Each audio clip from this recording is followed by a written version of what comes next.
And Mhm. so tell us how you went about finding your style when you started shooting, because there's such an authenticity to the photos that you showcase now, your equine promotion, your brandings, all of that. That's a hard question to look at your own work. And it's also a big compliment when someone says, "Oh, I saw that image and it looked like one of yours." And I, for everyone that has said that to me, that means a lot.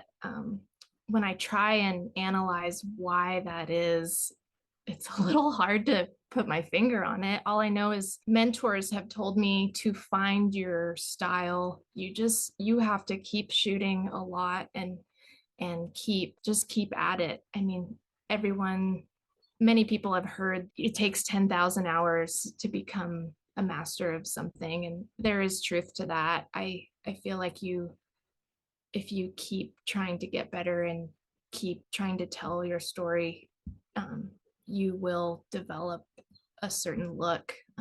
I know part of what has helped me is I always try and a lifelong horse person keep what's going on in mind. What's happening with the horse? What is the rider trying to accomplish?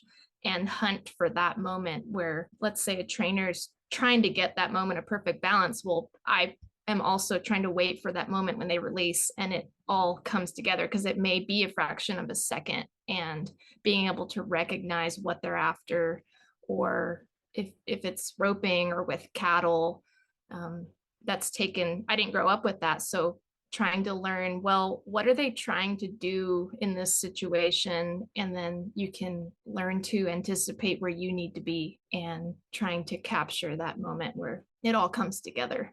uh, I, that's always in the back of my mind in all my images, so I think that's really helped me.